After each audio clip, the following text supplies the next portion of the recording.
លោកយ៉ាងចប់ហើយមនុស្សនៅធនាគារប្រាប់ខ្ញុំថាវាក្រុមហ៊ុនត្រូវគេបិទបញ្ជីហាមឃាត់ហើយបុគ្គលិកនាំគ្នារត់អស់ហើយកុំព្យូទ័រក៏ត្រូវគេរើអស់ដើម្បីទូទាត់បំណុលលោកយ៉ាងខ្ញុំក៏ត្រូវរត់ដែរហើយអាឡូអាចឆ្កែឯងនិយាយឲ្យច្បាស់មើលចម្រៃឲ្យ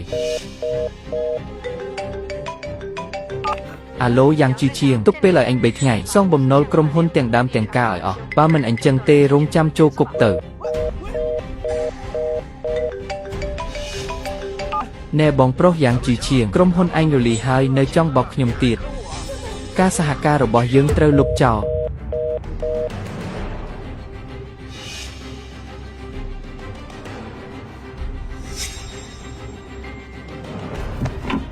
ហ្វាងជឺខ្ញុំសួរឯងជាលើកចុងក្រោយ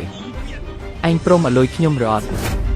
យកលុយ2លានមកឲ្យខ្ញុំនឹងទៅបាត់ភ្លាមម៉េចឯងគិតចង់ប្រាហង្សានៅទីនេះមែនទេមើលឲ្យច្បាស់កាមេរ៉ាសុវត្ថិភាពមាននៅគ្រប់កន្លែងរបស់នៅនឹងដៃឯងនេះឲ្យតែហ៊ានវីមកទោះត្រូវឬមិនត្រូវក៏ដោយបទប៉ុនប៉ងបង្កបួសនាកាន់អាវុធគំរាមកំហែងនិងរំខានសណ្ដាប់ធ្នាប់សាធារណៈបទល្មើសជាច្រើនរួមបញ្ចូលគ្នាតើឯងគិតថាត្រូវជាប់គុកប៉ុន្មានឆ្នាំហេតុអីឯងចូលចិត្តបង្ខំខ្ញុំម្លេះ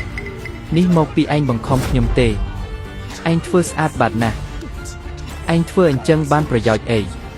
ឯងបង្ខំខ្ញុំដល់ផ្លូវតតើបានប្រយោជន៍អីដល់ឯងប្រយោជន៍គ្មានប្រយោជន៍អីទេខ្ញុំហ្វាងជឺមិនដែលធ្វើរឿងអីដែលខាតបង់ទេ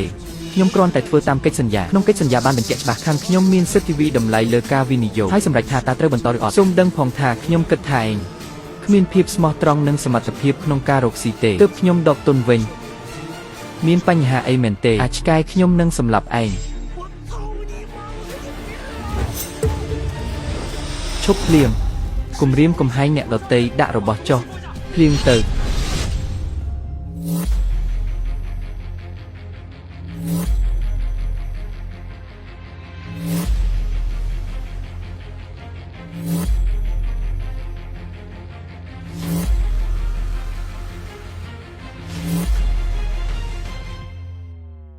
ដាក់របស់ចុះភ្លាមទៅលោកប៉ូលីសម្នាក់នេះបានគំរាមកំហែងបរិហាកេកាមេរ៉ានៅទីនេះបានថតទុកអស់ហើយលោកប៉ូលីសនេះជារឿងគ្រួសារយើងទេគ្រាន់តែទាស់ទែងគ្នាបន្តិចបន្តួចលោកប៉ូលីសគាត់នេះជាបងប្រុសខ្ញុំពួកយើងនឹងអ្នកដឹងជាគ្រួសារតែមួយទេទោះជាគ្រួសារតែមួយក៏មិនអាចគំរាមកំហែងគ្នាបានដែរហ្វាងជឺយើងសុទ្ធតែជាគ្រួសារតែមួយឯងហ៊ានប្តឹងប៉ូលីសផងបើបងប្រុសឯងចូលគុកវានឹងជាប់ឈ្មោះមិនល្អចុះថ្ងៃក្រោយកូនគាត់ធ្វើការរត់មិនបានធ្វើការរត់កូនប្រុសមកឯងរៀបនឹងចូលគុកហើយនៅគិតដល់ចៅទៀតហ្វាងជឺបោះបង់ចោលទៅបើរឿងនេះឮដល់ក្រៅឈ្មោះឯងក៏មិនល្អដែរកេកឈ្មោះពួកឯងមកជាខ្ញុំដល់ក្រោមអាគារខ្ញុំខ្វល់ពីរឿងកេកឈ្មោះធ្វើអីទៀតខ្ញុំកំពុងការពារសិទ្ធិរបស់ខ្ញុំគ្រប់គ្រាន់ហើយរឿងនេះចប់ត្រឹមនឹងចុះឯងប្រាប់ប៉ូលីសឲ្យត្រឡប់ទៅវិញទៅលោកពូពួកឯងគិតថាប៉ុស្តិ៍ប៉ូលីសផ្ទះគេបើកមែនចង់ហៅក៏មកចង់ដេញក៏ទៅនេះជាសំណុំរឿងការងារឲ្យតែប៉ូលីសមកដល់គឺត្រូវតែមានលទ្ធផលចាប់យកទៅអូយលោកប៉ូលីសវ៉ាងជឺទោះយ៉ាងណាក៏យើងជាគ្រួសារតែមួយទោះបងប្រុសខ្ញុំខុសយ៉ាងណាក៏ឯងមិនគួរហៅប៉ូលីសមកដែរខ្ញុំពិតជាខកចិត្តចំពោះឯងណាស់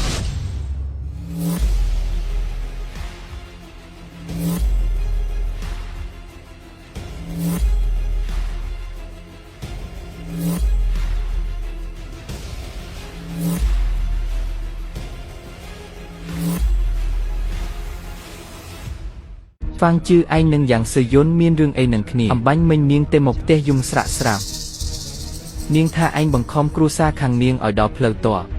ថាឯងមិនគោរពឪពុកម្មេកម្ដាយក្មេកបង្ខំឲ្យប៉ូលីសចាប់បងប្រុសនាង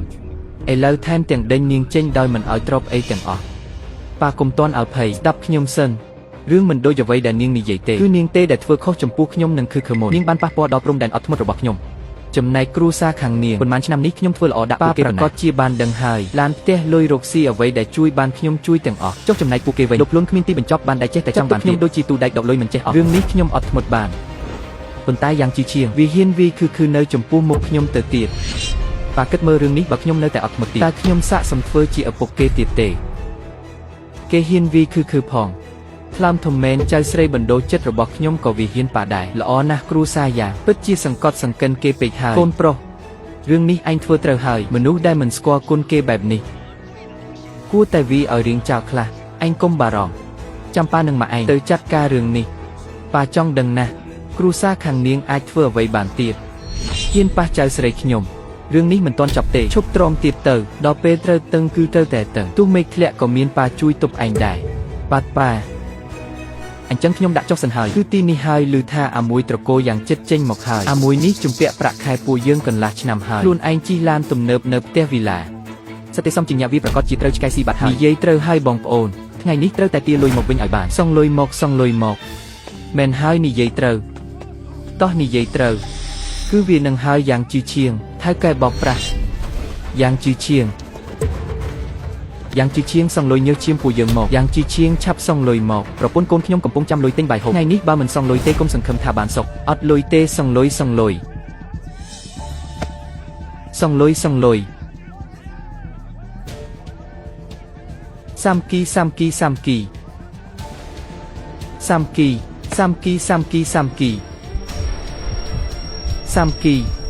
ាមគី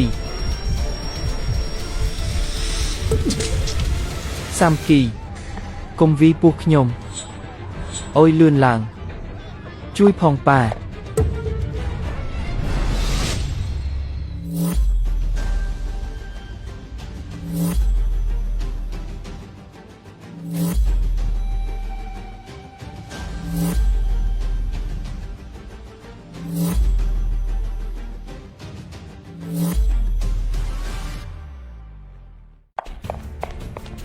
ហ្វាំងជឺប៉ាខ្ញុំធ្លីសរសៃឈាមខួរក្បាលចូលពេទ្យហើយមួយថ្ងៃអស់10000ជាងខ្ញុំអស់លុយហើយយកប្តីប្រពន្ធនឹងគ្នាឲ្យខ្ញុំខ្ចី2សែនដើម្បីសង្គ្រោះជីវិតគាត់ផងលុយ3សែនដែលឯងលួចវេចេញពីកាត់ខ្ញុំ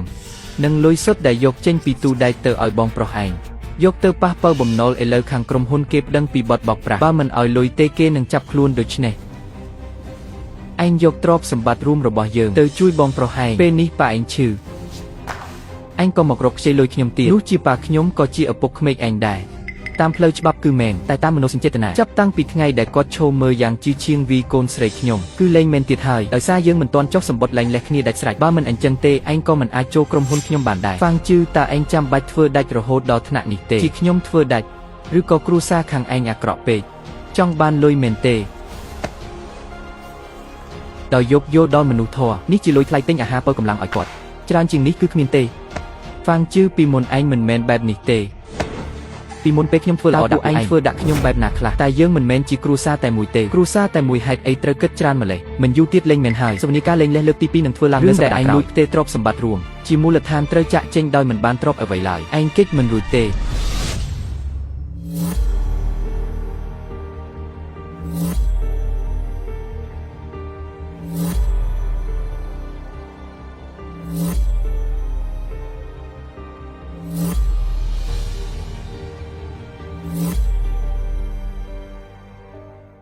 ហ្វាងជើឯងឲ្យខ្ញុំចេញទៅដោយខ្លួនទេឯងមានគិតទេថាខ្ញុំត្រូវរស់យ៉ាងម៉េចមានន័យថាម៉េចឯងគិតថាយើងលែងលះគ្នាគឺនឹងទៅរស់នៅជាមួយឯងទេហើយម៉ាក់ខ្ញុំនិយាយថាគ្មានកូនស្រីណាដែលមិនស្និទ្ធស្នាលជាមួយម្ដាយបង្កើតនោះក៏អាស្រ័យថាម្ដាយធ្វើល្អដាក់កូនកម្រិតណាដែរខ្ញុំប្រាប់ឯងតាមត្រង់ចុះជាមួយនឹងស្ថានភាពសេដ្ឋកិច្ចនិងបរិយាកាសគ្រួសារឯងពេលឯងពិតជាមិនអាចទទួលបានសិទ្ធិចិញ្ចឹមគឺទេយ៉ាងទៀតកូនស្រីក៏បានប្រាប់ខ្ញុំផ្ទាល់ដែរពេលយើងលែងលះគ្នានាងរឹតតែមិនចង់ទៅជាមួយឯងគឺជាកូនខ្ញុំបង្កើតទោះខ្ញុំធ្វើមិនល្អដាក់នាងទោះខ្ញុំធ្វើឲ្យនាងតូចចិត្តទោះខ្ញុំមិនឲ្យលុយនាងទោះខ្ញុំមិនបានបំពេញតួនាទីជាម្ដាយឲ្យបានល្អ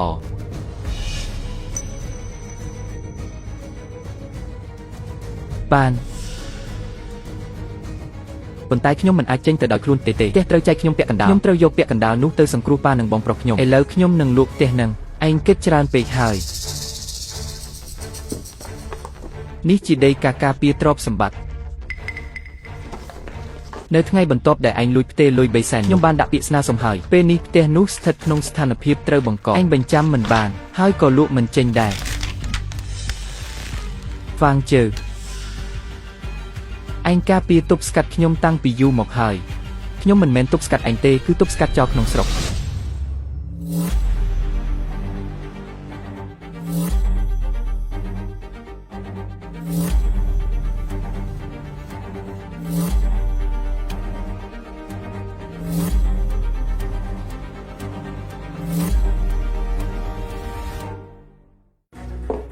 ម៉ាក់ កូនត្រឡប់មកវិញហើយតើទាលុយថ្លៃពេទ្យប៉ាឯងបានមកវិញទេហើយចុះលុយដែលក្រុមហ៊ុនជំពាក់គេជាង1 លាននោះទៀត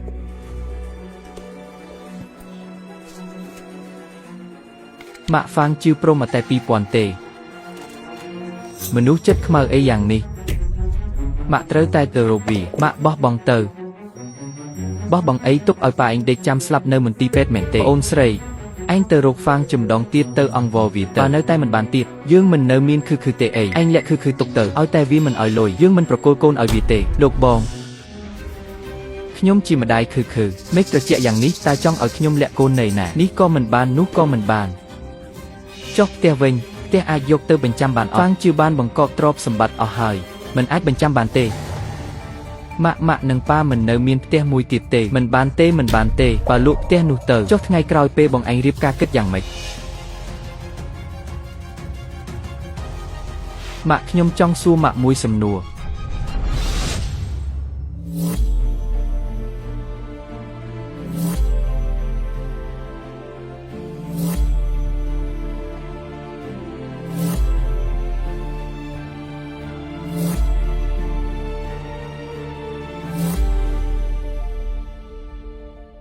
ខ្ញុំមកដល់ហើយដលឹងប្រុសលោកអញ្ជើញមកហើយអ្នកណាជាដលឹងអ្នកឯងថ្ងៃនេះខ្ញុំមកទូទាត់បញ្ជីជាមួយគ្រួសារអ្នកឯងកូនប្រុសខ្ញុំស្លូតបូតមិនសូវចេះនិយាយដូច្នេះខ្ញុំជាប៉ាត្រូវតែចេញគេនិយាយថាប៉ុន្មានឆ្នាំនេះកូនប្រុសខ្ញុំចាយលុយលើពួកឯងមិនតិចទេមែនទេផ្ទះឲ្យបើកក្រុមហ៊ុនចុងក្រោយពួកឯងឡើងចាំងហ៊ានវីចៅស្រីខ្ញុំទៀតដលឹងប្រុសនិយាយគ្នាស្រួលបួលទៅកុំជេរកូនប្រុសខ្ញុំអីខ្ញុំជេរវីយ៉ាងម៉េចនាងឯងក៏ជាម្ដាយគេដែរមានតែកូនប្រុសនាងឯងទេដែលមានតម្លៃចំណែកចៅស្រីខ្ញុំដូចជាស្មៅមែនទេខ្ញុំមិនមានន័យបែបហ្នឹងទេថ្ងៃនេះខ្ញុំសូមប្រាប់ឲ្យច្បាស់លុយទាំងអស់ត្រូវសងមកវិញកុំឲ្យខ្វះមួយសេនសងមកភ្លាមថ្ងៃក្រោយបើអ្នកណាហ៊ានប៉ះចៅស្រីខ្ញុំសំបីតែមួយសរសៃសក់កុំបន្ទោសថាខ្ញុំមិនយកយល់ខ្ញុំគ្រាន់តែចាស់មិនមែនវីមិនកើតទេស្លាប់ហើយឯងធ្វើអីហ្នឹងកុំប្រើជ្រិតជាអ្នកលេងនៅទីនេះថ្ងៃនេះយើងមកជួយនិយាយដោះស្រាយជំនួសកូនប្រុសកុំបង្កកំហឹងបានទេដលឹងស្រី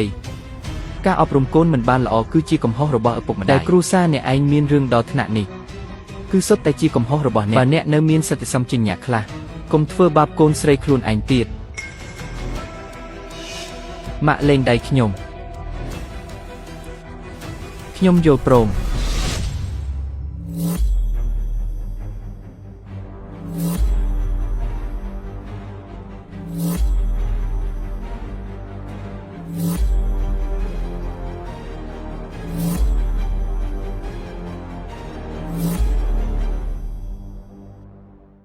ម៉ាក់ពីថ្ងៃនេះខ្ញុំពិតជាមានសម្ពាធខ្លាំងណាស់ម៉ាក់និងបងប្រុសបើកមាត់ឡើងគឺលុយតើមានពេលណាដែលពួកម៉ាក់ពិតជាខ្វល់ពីខ្ញុំនោះខ្ញុំហត់ណាស់ខ្ញុំពិតជាទ្រាំលេងបានហើយម៉ាក់ហៅហ្វាងជើមកខ្ញុំយល់ព្រមលេងលេះស្អីបើអញលេងលេះចុះលុយដែលក្រុមហ៊ុនជំពាក់គេគិតយ៉ាងម៉េចអ្នកណាញ៉ាំអ្នកនឹងសងទៅបើអញលេងលេះថ្លៃពេទ្យបើអញគិតយ៉ាងម៉េចគាត់នៅបន្ទប់សង្គ្រោះបន្ទាន់នៅឡើយទេយើងមិននៅមានផ្ទះនេះមួយទៀតទេឬលក់ទៅល្មមគ្រប់ថ្លៃពេទ្យប៉ះហើយបងប្រុសបំណុលដែលបងជំពាក់បងសងខ្លួនឯងទៅខ្ញុំគ្មានផ្ទះទេខ្ញុំគ្មានអ្វីទាំងអស់ម៉ាក់ហៅហ្វាងជើមកទីនេះមកខ្ញុំយល់ព្រមលេងលេះហើយការសន្ទនារបស់ពួកឯងអំបញ្ញមិញខ្ញុំឮអស់ហើយបើឯងយល់ព្រមលេងលេះអញ្ចឹងស៊ីញ៉េមកប៉ាម៉ាក់កំពុងយំគាត់កំពុងសោកស្ដាយនៅអ្វីដែលគាត់បានធ្វើខុសអញ្ចឹងឲ្យកូនទៅលួងគាត់បានទេហ្វាងជើខ្ញុំសូមអង្វរែងទុកឱកាសឲ្យខ្ញុំម្ដងទៀតទៅថ្ងៃក្រោយខ្ញុំនឹងធ្វើជាម្ដាយដ៏ល្អម្នាក់ខ្ញុំពិតជាមិនចង់ឃ្លាតពីគឺទេសូមអង្វរែង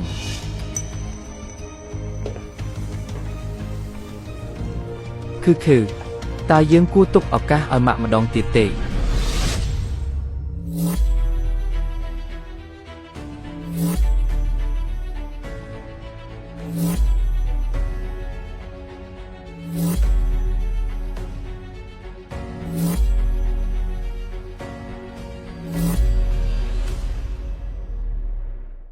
ប៉ាយើងទុកឱកាសឲ្យម៉ាក់ម្ដងទៀតទៅល្អទេបើគាត់នៅតែធ្វើមិនល្អទៀតពួកយើងនឹងលែងត្រូវការគាត់ទៀតហើយ បានអញ្ចឹងយើងនឹងទុកឱកាសឲ្យម៉ាក់ម្ដងទៀត